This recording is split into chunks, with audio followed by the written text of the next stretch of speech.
Hi, it's Jess.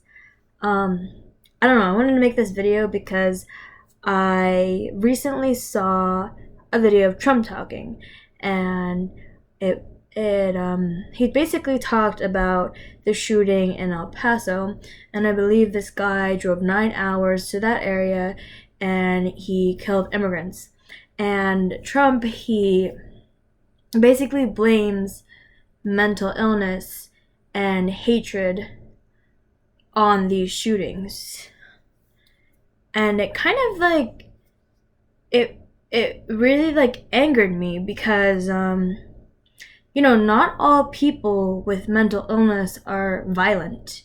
I think there's this stigma that because someone has a mental illness that they are physically violent or want to hurt anybody. And I think that's really just really kind of awful. Um, and I think it's funny because I I don't know if I'm crazy, but I feel like the things he was talking about, how there should be no racism and there should be no hatred, and then it's like, well, Trump, why are you building a wall? Why are there I heard there were confinement camps where kids are being abused, and those are people too. Like, I think Trump is really a hypocrite. I think that he says things. Actually, probably most politicians are hypocrites, but I think he says things and totally goes against to what he's actually trying to achieve.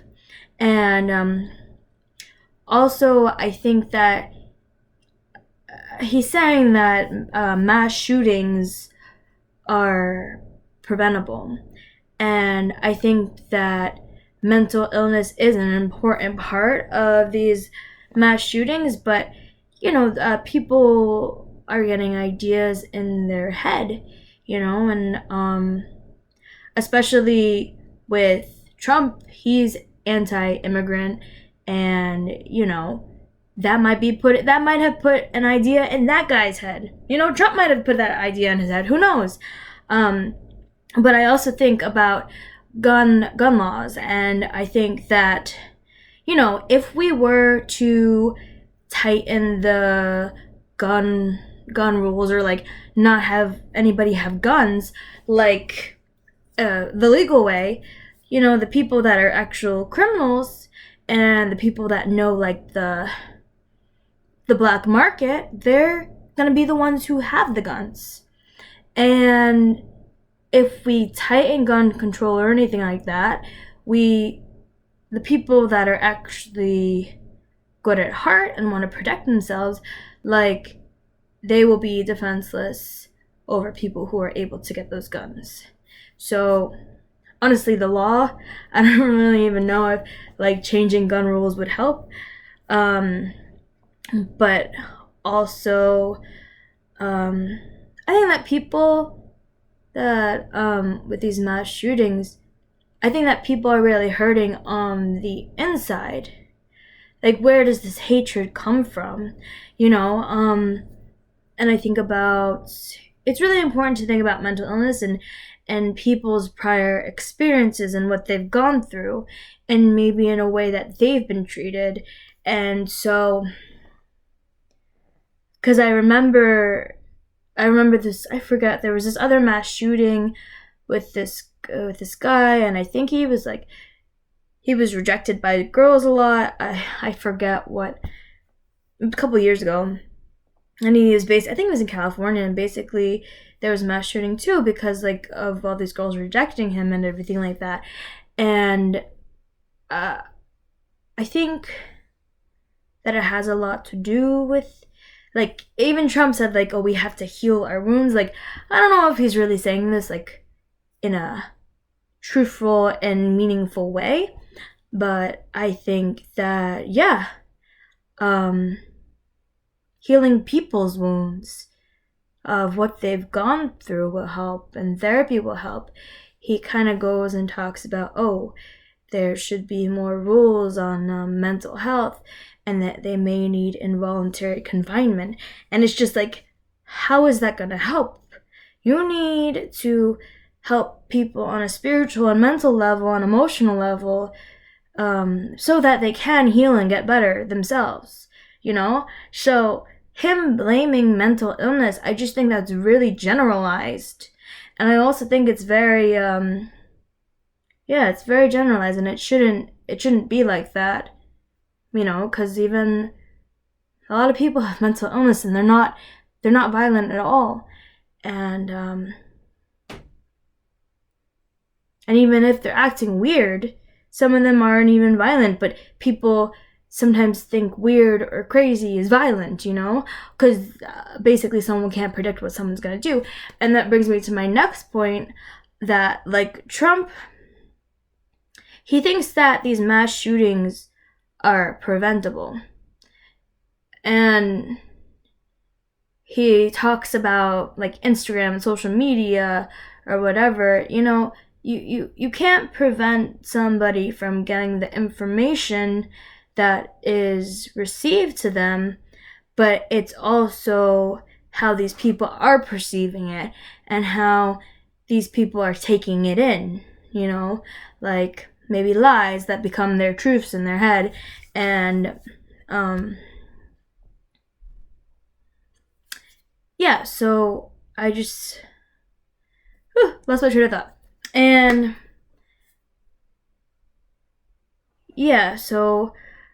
and he talks about putting them in involuntary confinement, and I just don't think that's like, it's not the best way.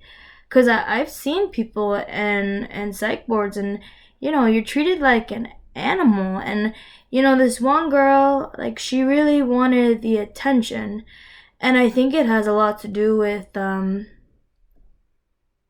relationship of a parent and a child, especially growing up. I feel like a lot of times, like, we really need to focus on, like, sometimes we do have to look back at our lives, go back in and fix it, clean it out, clean out the wound, so that we can heal in a right way, and in a deeper way, a deep healing. And I've seen like people be treated like animals, and they're not animals. And I've been treated like an animal, and I'm not an animal. Like, maybe even worse than an animal. And so yes, I believe, like, this is my opinion, and you don't even have to take it, and you don't have to keep listening if you don't want to. But I just want to express how I feel about this. And even a couple years ago, I had a communications class, and I was like, I don't think that it's the laws that are the issue. It's what happens in people's minds, and what they experience, who they interacted with, how someone treated them, and maybe these buildup of experiences that happen to him or her that make that person do these things. It has to be like talked out about. It has to be talked about and analyzed. And I think a lot of people don't have someone there for them to talk to as well, someone close to them. And especially, like, he says social media is important, but especially with social media, like, recently I talked with my friend, and it's like, people will not be there for you when you're struggling or going through rough times. And I realized that about recently, actually. People aren't really there for you when times are tough, and you find out who's really going to be by your side. And we're like, well, look at that person on Instagram who's got like 1,000 followers. Like, what happens if he gets sick, or like something tragic happens to him, or loses all his money? Like, who will be there for him?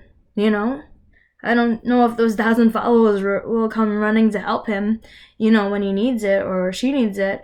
And yeah. So he also, with the violent video games, I mean, you can blame the violent video games, but then you also gotta think, like, how are these kids getting the video games? You know?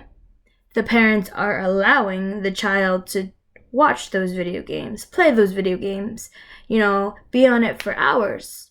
And is that really video games' fault? Like, are we really being video games, or having parents allow their children to play video games? As well as, like, yeah. And I don't want to be like, I don't want a parent hovering over their child, because they should have that decision to make. But at the same time, we just really need to be aware, because a kid could play violent video games and not be violent, so at the same time, a kid can play video games and be violent. So for you to generalize that video games are the issue is not right either, because video games,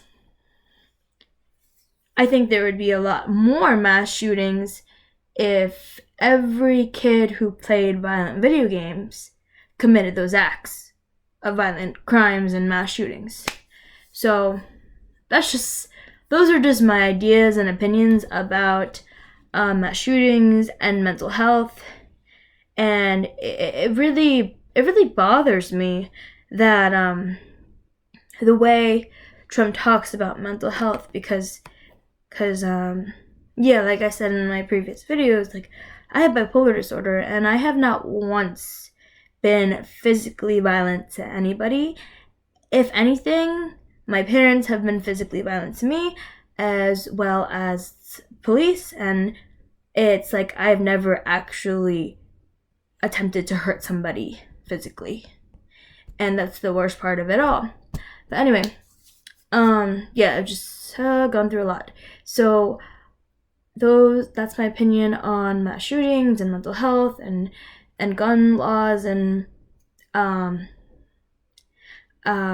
with this video, and with whatever video that I am broadcasting, I just want to really bring awareness, and I want to help people heal. And I think also, I always want people to think, like, truly think about what is happening and really analyze what Trump is saying, or analyze what is going on in this world, so that we can have actual solutions to these things. Because yes, ultimately, for me, I do want like a world of peace. You want to be at peace where you live, and you want there to be harmony. And yes, Trump talks about that, but there's not a lot of harmony in a lot of places. And I really think we need to think more, and I really think that things need to be thoroughly talked about more. So, anyway, more videos to come. I haven't posted in a while because I've been going through a lot of stuff, a lot of major changes, and a lot of growth, and a lot of struggle as usual. But I am standing strong, and I'm not giving up, and I hope you do not give up, and I hope that despite the awful things that happen in this world, that you still have hope and faith that good things are to come, and that there will be more healing for everyone. Anyway, have a beautiful night or day wherever you are, and